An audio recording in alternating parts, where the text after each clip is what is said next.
Welcome back, friends, to another episode of Learn With Us, where we find content that's worth your time. and we learn from it. With you. Wow. Mitch is in angsty mode. All right, I'm done. All right, he's out of angsty mode. I'm out of angsty mode. I might come back. Today, we are learning from Mooji. Again. We've been here once before, and it was a fantastic experience. If you were there with us, you'll know that I lost it. I actually transcended this realm for a few moments. Just a few split seconds. You could see it in my eyes. His voice will put you into a meditative state. I just...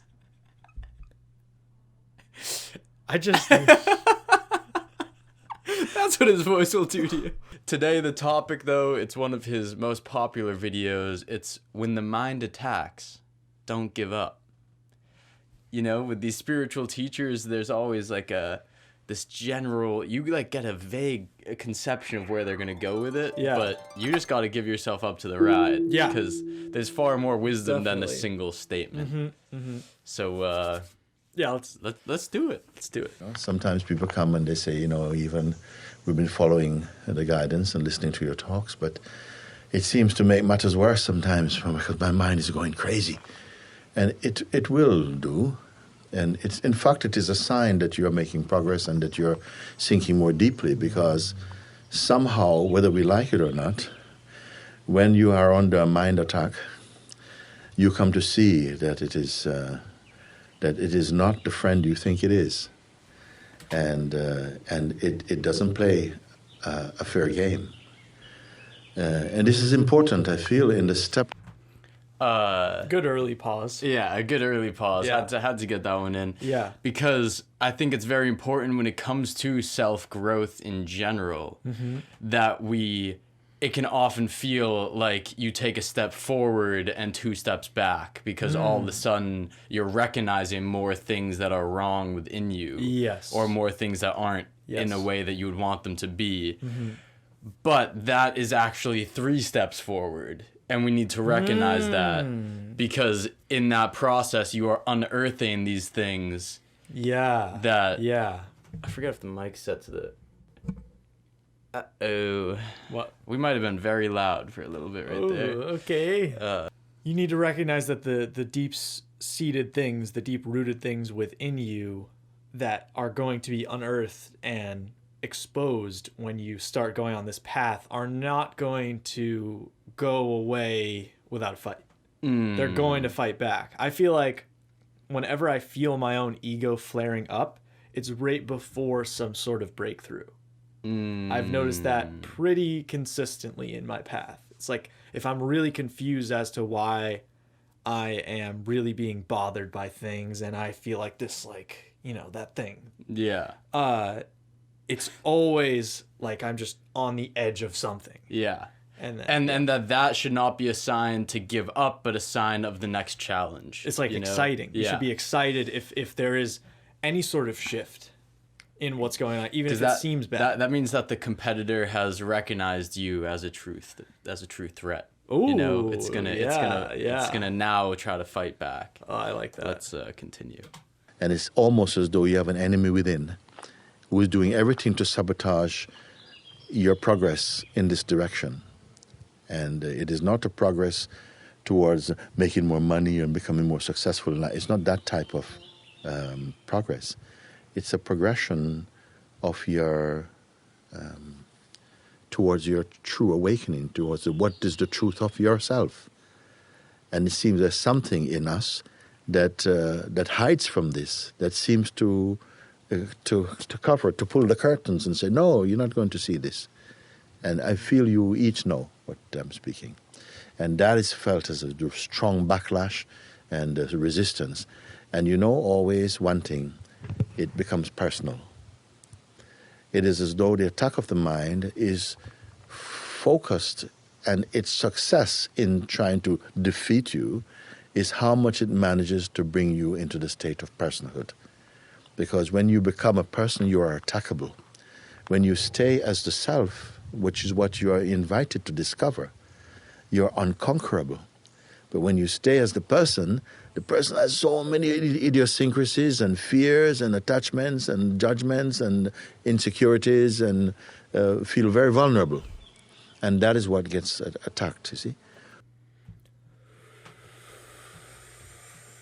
That's Mooji just sat back, saw the pitch coming in, and just launched it. Just launched it out of the park. I can't stand baseball references. So neither can I. really I don't know why I made one. Didn't like that at all. Neither of us like baseball, but but it just felt like such a good. I don't know. I'm just trying to get the American people going. Oh my god. All right, hey, back to the content. Back to what's important here. Yeah. So how about the?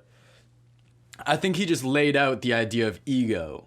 Very beautifully. But in a way that's accessible. Exactly. That's the thing. Like, you hear this word ego, and it's always seems to be this like undefinable kind of fluffiness. Yeah.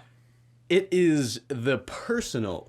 Like, I love it how he put it like that. It's the personal, and the personal can be attacked because the personal has the insecurities, the faults, the strengths, you know, like the things we're confident about. Yeah. And all of those things can get boosted or shattered. Yes.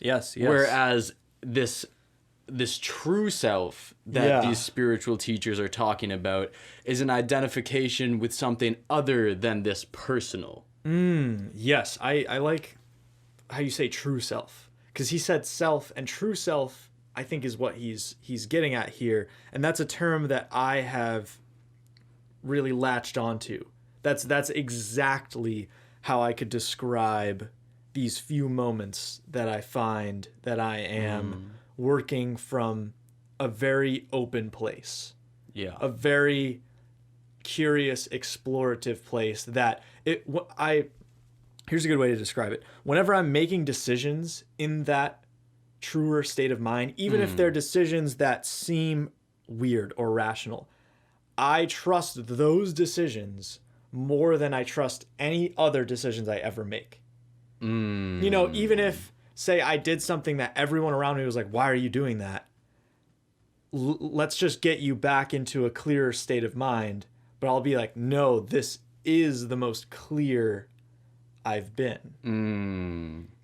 And also, second point, reading a book called The Four Agreements that you've also read. Yes. And one of the four agreements is to not take anything personally. Yeah. I feel like that lines up pretty well with this. Yeah, The Four Agreements is this like spiritual teaching book from what's the name of the Author?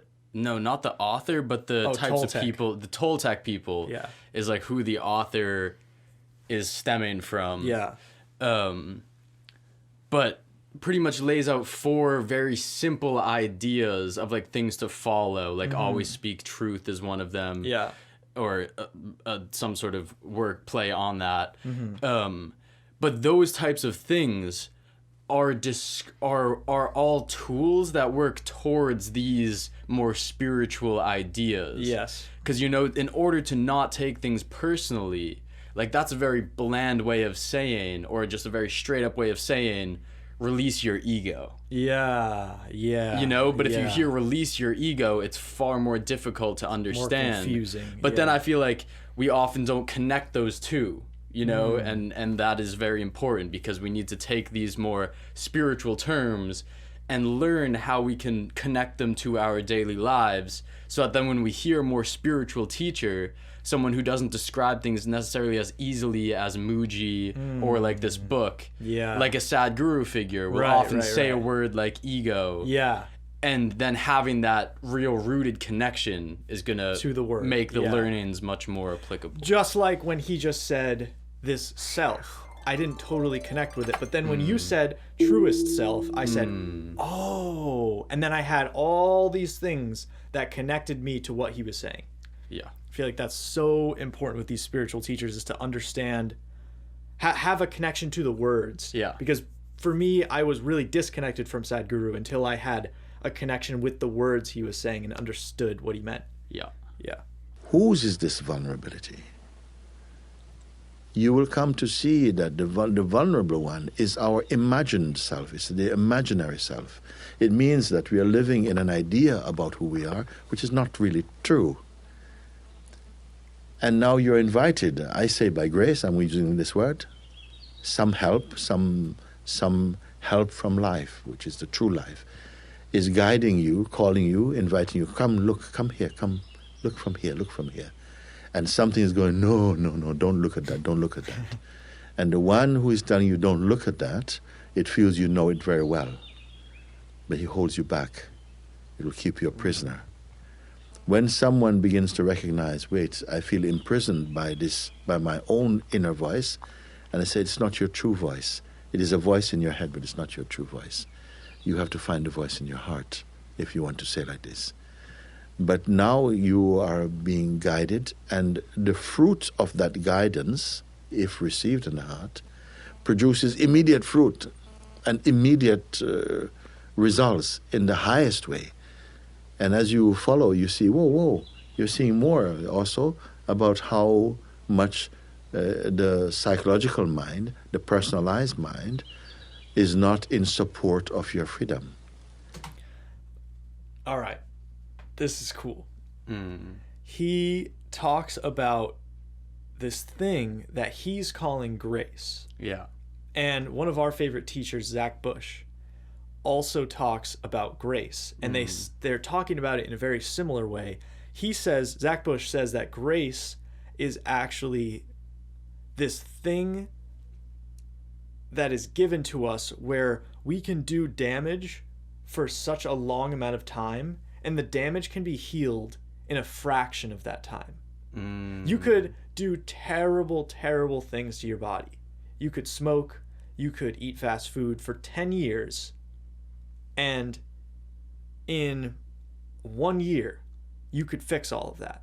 And so he's also saying that the fruits of this grace come very quickly, because you could be off the spiritual path for your whole life, and then 1 year you could become awakened, and things happen so fast for you. It doesn't take the rest of your life. Yeah. It doesn't have to, for you to get to this higher state of consciousness. Yeah, and it's like, it's also, I like that when it comes to this difference between head and heart that a lot of spiritual teachers also talk about. Yeah. It can become confusing, because aren't we only able to move through like our conceptions, our visuals, like this voice in our head? It's often, I think, we don't think of our heart as something that can produce thoughts and feelings and images. And I think that is what needs to be separated, is this idea of the intellectual mind being you. I think in the West we are taught that the intellectual mind is what we are, and without a brain we are not us. And I would actually go, like, I would define it as which one is leading the way. Like, is your brain leading the rest of your body, including your heart, or is your body and your intuition and your feelings leading your mind forward? Which is what I think, when that happens, I think that's what people talk about, like Mooji, like Sadhguru, like Wim Hof, where they're saying you can gather this control over your mind if it's not the one in control all the time. Yeah, and I think there's the tough part about the word mind too, is that often it's used as, mind is sometimes the same thing as spirit, but mind is also sometimes the same thing as brain in like philosophical writing or spiritual writing. Like, that's almost the thing where the Western beliefs of the brain being what you are makes that the mind, or like spirit is then channeling through here. So I want to make the distinction of what you are, the spirit maybe, or like the soul, we could call it something like that. Just so that it doesn't get confused with the word mind. Right. Is the thing that is finding itself inside of this physicality that has both a brain and a heart.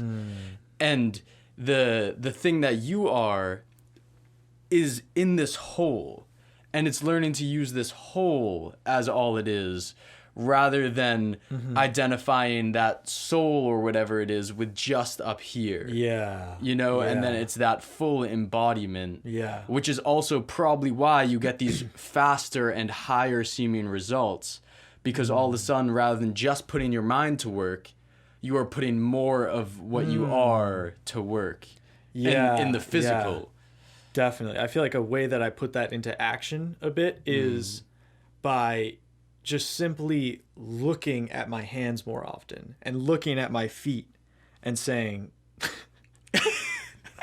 this has memory in it. This has and this is also a part of me. Like I wiggle my toes. That is as much a part of me as up here, because I think a lot of the times we think of our whole body as like this. Yeah. Because you're sensing everything from up here. You can hear from up here, you can taste from up here, you're feeling a decent amount from up here, you're seeing from up here. But then there's all of this that is also doing all the sensing and observing just as much. And I think recognizing that by like looking down, wiggling, that helps a lot. I like that. Yeah. Yeah, it helps you recenter in your fullness. Definitely. And the minute you become awake to this, a new power begins to arise in you. It might feel like a bumpy ride for a while, but it is totally worth it. Everyone who has really won themselves back from this psychological prison has gone through some turbulence, a kind of turbulence. Because for a while you may feel unsure about things, but there's an underlying trust that something is guiding your way and holding your hand or something, you see? So I very, very much encourage those who have started on this journey of self-discovery to not give up, keep going. Grace is with you. Grace, a higher power is with you. And it is like opening the curtains. It is like opening the curtains when you have identified yourself as the curtain. And then the curtain is saying, please don't open me, you're going to tear me to shreds. But as you open even a little bit, the light begins to come through. And that light illumines the whole room, the whole world, I'll tell you. Don't be disheartened, don't be discouraged. Everything positive is on your side. Don't give up, don't give in, don't bend your knees to the mind. Just keep saying, yes, yes, I'm here for the truth. Please guide me, truth, into the heart of what is real. Thank you. What a nice man. Come on. Look at that smile. You don't get a smile like that from everyone. No. Dang, dude. Oh, man. Yeah, I think there's a certain leap in this type of work that goes from that involves the trust in something greater, you know? And I think especially with the way that Christianity has led the West in a lot of ways, people have a bad association with that idea of a leap or a trust in something bigger, because it's like, what if the thing that I'm trusting in is a person who wants my money and is then getting me to tell them all of my stuff? Like, there's just been a lot of mistrust in those areas. I feel like the key is to not have it come from another or an external outside force. It's like if that leap of faith is happening within you and it's not someone telling you to take the leap of faith, because no one can actually make you do anything. This like spiritual leap that's always talked about is really just that, a letting go into what you really could be. And no more identification with what the imagined self, as Mooji calls it, you know? But that leap is that curtain pull, or just the beginning of the curtain pull. Yes. And every day is a decision to pull the curtain more and more. Right. And we can have tools to do that. Yeah. We can have tools like meditation, like breath work, like whatever, you name it. Like you just come up with more and more tools to be able to do that, because it's not just going to happen all by itself. Like it's a process. It is a long process, and it's very fulfilling, but you have to be very focused on the process for it to happen. And that's why Mooji here says, like, it's gonna be bumpy. Right and it's at the very end. easy to always pull the curtain back and say, like, nah. And even if you do, everyone, like, there are definitely days when I feel super disconnected to that type of stuff. And it's all about just like that next day, that next choice you have. How are you gonna handle it? It's just refocusing yourself as often as you can. Love it. Wow. Mooji. I feel so relaxed right now. Yeah, it's Mooji's my voice, whole man. body just kind of like my shoulders just Yeah. Well, thank you for hanging with us. If you heard anything else that you thought was interesting, comment below. If you're interested in more content like this, comment babushka subscribe. if you like us. You don't need to do that. It gets the people going. All right, folks. Much love. Much love.